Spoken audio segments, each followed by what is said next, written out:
Sign these papers. My mother-in-law slammed a stack of documents onto my desk, making my coffee cup rattle.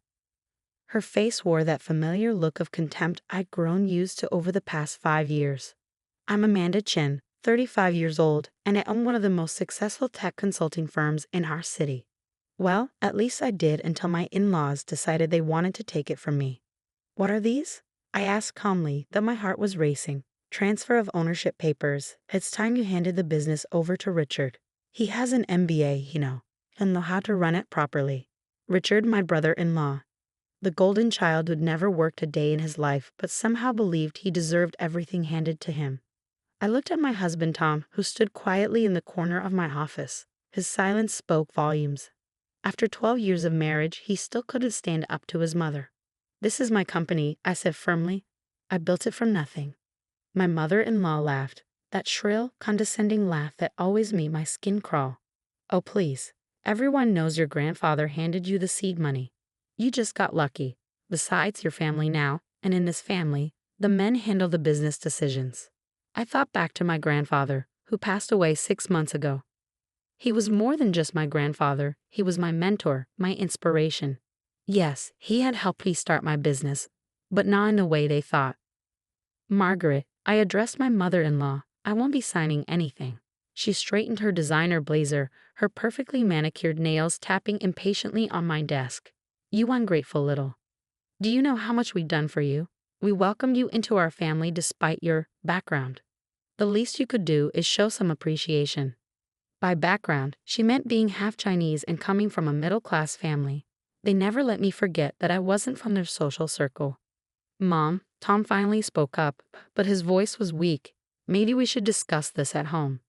No, Thomas. I've had enough of your wife's attitude. Either she signs the papers or what? I asked, my voice steady. Or we'll make sure everyone knows how you really got your start. About the money your grandfather gave you. About the connections we provided. Where do you think your biggest clients came from? They're all our friends. I had to suppress a smile. If only they knew the truth about those clients. Just then, my office phone buzzed. Mrs. Chen, Mr. Harrison is here to see you. He says it's urgent. Perfect timing. Send him in, I replied. The door opened, and in walked James Harrison, my grandfather's lawyer. He carried a leather briefcase and wore an expression that meant business. Mrs. Chen, I apologize for interrupting, but it's time. My mother-in-law's eyes narrowed. Time for what? The reading of Gerald Chen's final will and testament. The real one. What do you mean, real one? Tom asked, finally showing some interest. I stood up, smoothing my skirt. You see, the will that was read 6 months ago wasn't the complete version. My grandfather had a second will sealed until today, exactly 6 months after his death.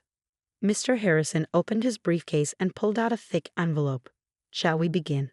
My mother-in-law's face had lost some of its color, but she quickly recovered. This is ridiculous. We're in the middle of an important business discussion. Oh, you'll want to hear this, I said, finally allowing myself a small smile. It's about the business after all. As Mr. Harrison began to read, I watched the color drain completely from my in-laws' faces, because what they were about to learn would change everything, not just about my business, but about every assumption they'd made about me for the past 12 years. My grandfather's final gift to me wasn't just money or property. It was something far more valuable. The truth about who really owned what in this family and how deep the connections really went. And as the lawyer continued reading, I realized this was just the beginning of a much bigger storm that was about to hit the Chen family. Mr. Harrison cleared his throat and began reading. I, Gerald Chen, being of sound mind, declare this to be my final will and testament, superseding all previous versions. My mother-in-law interrupted. We've already heard this part 6 months ago. Get to the point. Mr. Harrison gave her a cold look before continuing. However, the following provisions were to remain sealed for 6 months after my death, to allow certain events to unfold naturally. I noticed Tom shifting uncomfortably by the window. He knew something. I could tell by the way he couldn't meet my eyes. To my granddaughter, Amanda Chen, I leave not only my personal fortune as previously stated, but also reveal the following. The Chen Global Holdings, currently believed to be owned by the Chen family, has been under my majority ownership for the past 20 years. The silence in the room was deafening. My mother-in-law's face turned an interesting shade of purple. That's impossible. My husband built that company. Actually, Margaret, I finally spoke up. Your husband nearly bankrupted it in 2003. My grandfather stepped in and bought 67% of the shares, saving it from collapse. He kept it quiet to spare your family's reputation. You're lying, she shrieked. Mr. Harrison pulled out another document. I have the original purchase agreements here, along with 20 years of board meeting minutes. Tom finally found his voice. Dad told me something about this last year. He made me promise not to tell anyone. I turned to him, hurt flooding my chest. You knew? All this time? I didn't know everything. Just that there was some deal with your grandfather. Mr. Harrison continued reading. Furthermore, all clients currently associated with Chen Global Holdings were originally contacted and secured through my personal business network, not through the Chen family connections as they have claimed. My mother-in-law sank into a chair, her designer blazer wrinkled and her perfect hair coming undone. The final revelation, Mr. Harrison read, concerns the tech consulting firm owned by my granddaughter, Amanda. While I did provide initial guidance, I never gave her any seed money. She built it entirely on her own merit, securing loans and investors through her own business plan and reputation. I remembered those early days, the countless pitches, the late nights, the rejected applications. My grandfather had insisted I do it on my own, saying true respect comes from what you build yourself. However, Mr. Harrison continued, I did secretly arrange for her firm to be given fair consideration by several major clients. The same clients the Chen family has been taking credit for providing. I wanted to see if she could maintain and grow those relationships on her own merit. The results speak for themselves. Richard burst into the office then, his face red with anger. This is ridiculous. You can't just come in here and claim our family company. I stayed calm. The ownership documents prove everything. Your father has known the truth for 20 years. Dad would never. Your father signed the papers himself. Mr. Harrison interjected, pulling out more documents. In fact, he left additional instructions to be revealed today. He produced another envelope. This letter is from Howard Chen, written 3 months ago. My mother-in-law's head snapped up. Howard wrote a letter. Mr. Harrison began reading. To my family, if you're hearing this, it means Gerald's will has been revealed. Everything he said is true. I made terrible business decisions 20 years ago, and he saved not just our company, but our family's reputation. In return, I promised to keep his majority ownership secret and to watch over his granddaughter when she married my son. Tom moved closer to me, his face pale. Dad never said. The letter continued, I've watched Amanda build her business from nothing. While my family treated her as an outsider, I saw what Gerald saw. A brilliant businesswoman who earned every bit of her success. I was too much of a coward to stand up to my wife and son's prejudices, and for that, I am deeply ashamed. Tears were rolling down my cheeks now. Howard, my father-in-law, had always been quiet, but I'd never known he felt this way.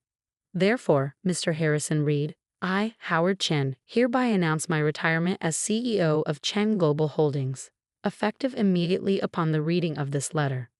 I recommend Amanda Chen as my successor, subject to board approval, which Gerald's majority share will ensure. The room erupted in chaos. This is outrageous, my mother-in-law screamed.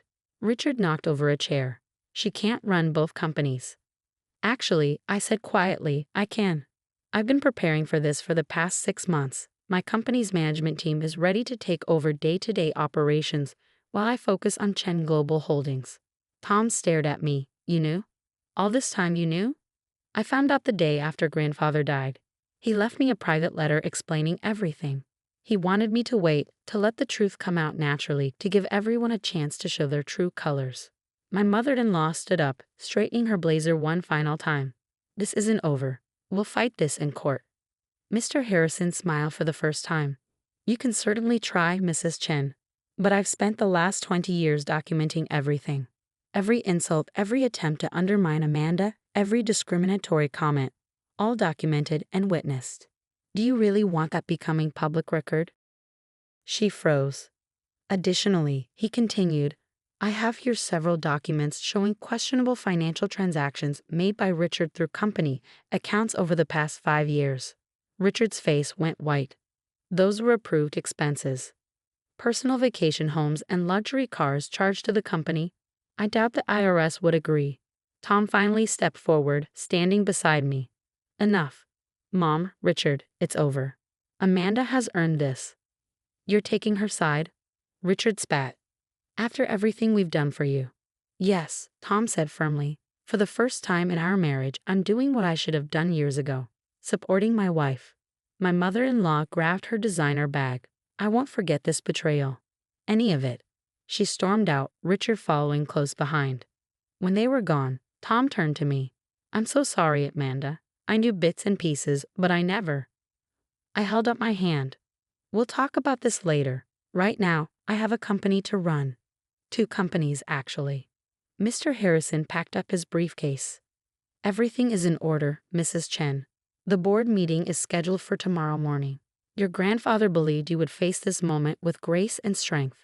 I see he was right. After you left, I sat at my desk, looking at the photo of my grandfather I kept there. His kind eyes seemed to twinkle with pride. Tom lingered by the door. What happens now? I picked up the ownership transfer papers his mother had brought in and dropped them in the shredder. Now we see who in this family is strong enough to accept change. As I watched the papers turn to confetti, I couldn't help but smile. My grandfather had given me one final lesson about business, family, and the price of truth. But this was just the middle of the story. Because tomorrow, I would walk into Chen Global Holdings as its new CEO. And that's when the real challenge would begin. The next morning, I stood in front of the mirror, adjusting my suit jacket. Today would change everything. Are you ready? Tom asked from the doorway. I've been ready for 6 months, I replied, picking up my briefcase. The question is, are you ready for what's about to happen to your family? He stepped forward, taking my hand. They're not just my family anymore. We're a family, and I'm done choosing the wrong side. The drive to Chen Global Holdings was tense. Security had already been notified about the change in leadership, and as we pulled up to the executive parking area, I saw Richard's car was already there. He's not going to make this easy, Tom warned. Good, I said, stepping out of the car. I didn't build my own company by taking the easy path. The boardroom was full when we arrived. 12 board members, all men over 60, sat around the massive mahogany table. Richard and my mother-in-law sat at one end, while Howard Chen, my father-in-law, sat quietly at the other. Mr. Harrison was already there, documents spread before him. You can't seriously be considering this, my mother-in-law was saying as we walked in. She'll destroy everything we've built. Everything you built? Howard's quiet voice cut through the room. It was the first time I ever heard him speak up against his wife. Margaret, it's time for truth. We almost lost everything 20 years ago because of my poor decisions. Gerald Chen saved us. And now his granddaughter will save us again. Howard, she gasped. No, Margaret, I've been quiet too long. He stood up, addressing the board. Gentlemen, I fully support Amanda Chen as the new CEO of this company. She has proven herself not just as a successful business owner, but as someone who understands the modern market in ways we failed to grasp.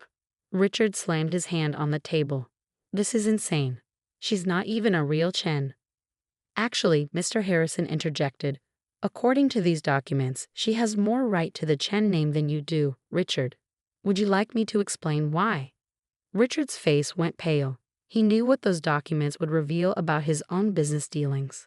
The board chairman cleared his throat. We've reviewed the ownership documents and Howard's recommendation. Given Gerald Chen's majority share and his explicit wishes, combined with Mrs. Chen's proven track record in the tech sector, I believe we should proceed with the vote. My mother-in-law stood up. If you do this, you'll regret it. I know things about this company, about all of you. Mom, Tom interrupted. Stop. Don't make this worse. Worse? She laughed hysterically. Your wife is stealing our company. No, I finally spoke. I'm saving it. Again, would you like to see the company's current financial reports? The ones Richard has been hiding from the board? Richard jumped up. You can't prove anything. Actually, Howard said, pulling out a USB drive, I can. I've been gathering evidence for months. Did you really think I wouldn't notice the money you were funneling to your private accounts? The board chairman's face darkened. What money? Over the next hour, the truth came out. Richard had been embezzling funds, hiding losses, and falsifying reports. My mother-in-law had been aware but kept quiet, using the information to blackmail her way into more control. When the vote came, it was unanimous. I was named CEO of Chen Global Holdings, effective immediately. Your first act should be calling the authorities, one board member suggested, glaring at Richard. No, I said firmly. My first act will be offering Richard and his mother a choice. Everyone turned to look at me. Option 1. You both resign quietly, sign non-disclosure agreements, and I don't pursue criminal charges for the embezzlement. You'll retain your personal shares but have no operational control. And option 2, Richard asked, his voice shaking. I turn everything over to the FBI. Every transaction, every hidden account, every piece of evidence Howard and my grandfather collected, your choice. My mother-in-law's facade finally cracked. You would show mercy. After everything? I'm not doing it for you, I replied. I'm doing it for this company, its employees, and its legacy. A public scandal helps no one. They took option 1, of course. Richard and my mother-in-law left the building that day, never to return. The press release simply stated they had chosen to pursue other opportunities. Over the next year, I reorganized both companies, merging my tech consulting firm's innovation with Chen Global's resources. Profits doubled. Employee satisfaction soared. The board's initial skepticism turned to wholehearted support. Tom found his own path too, starting a charitable foundation that helped immigrant entrepreneurs, his way of making amends for his family's past behavior. Howard became one of my closest advisors, his quiet wisdom helping me navigate the challenges of running a major corporation. He and Tom rebuilt their relationship on a foundation of truth rather than fear. My mother-in-law moved to Florida, where she apparently tells anyone who will listen that she retired early to enjoy the sunshine. Richard took a job with a small firm in another state, humbled by his fall from grace. As for me, I kept my grandfather's photo on my desk, both at the office and at home.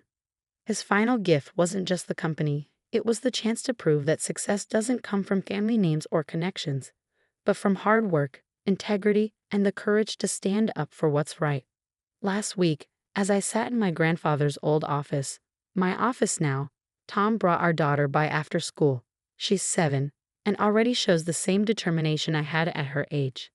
Mommy, she asked, looking around the big office, will I run the company someday?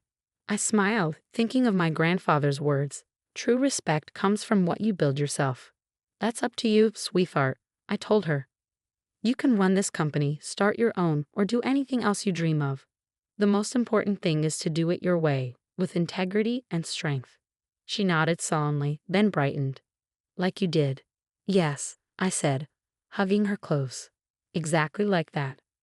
After they left, I looked out over the city skyline, thinking about how much had changed in just 1 year. Sometimes the hardest battles aren't fought in boardrooms or with lawyers, but within families where love and duty clash with truth and justice.